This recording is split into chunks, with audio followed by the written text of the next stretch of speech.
አቤቱ በቁጣ አትቅሰፈኝ፣ በመዓትም አትገሥጸኝ። ፍላጾች ወግተውኛልና እጅህንም አክብደህብኛልና።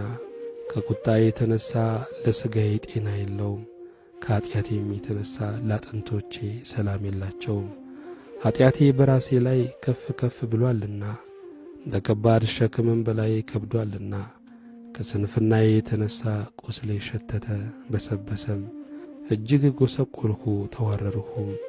ሁልጊዜም በትካዜ እመላለሳለሁ፣ ነፍሴ ስድብን ተሞልታለችና ለሥጋዬም ጤና የላትምና። ታመምሁ እጅግም ተቸገርሁ፣ ከልቤ ውዝዋዜም የተነሣ ጮኽሁ። አቤቱ ፈቃዴ ሁሉ በፊት ነው፣ ጭንቀቴም ከአንተ አይሰወርም። ልቤ ደነገጠብኝ፣ ኃይሌም ተወችኝ፣ የዐይኖቼም ብርሃን ፈዘዘ። ወዳጆቼም ባልንጀሮቼም ከቁስሌ ገለል ብለው ቆሙ፣ ዘመዶቼም ርቀው ቆሙ። ነፍሴንም የሚሿት በረቱብኝ፣ መከራዬንም የሚፈልጉ ከንቱን ተናገሩ። ሁልጊዜም በሽንገላ ይመክራሉ።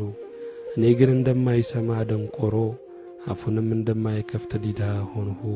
እንደማይሰማ ሰው በአፉም ተግሣጽ እንደሌለው ሰው ሆንሁ። አቤቱ በአንተ ታምኛለሁና፣ አቤቱ አምላኬ አንተ ትሰማኛለህ። ጠላቶቼ በእኔ ላይ ደስ እንዳይላቸው ብያለሁና፣ እግሮቼም ቢሰናከሉ ራሳቸውን በእኔ ላይ ከፍ ከፍ ያደርጋሉ። እኔስ ወደ ማንከስ ቀርቤያለሁና፣ ቁስሌም ሁል ጊዜ በፊቴ ነውና።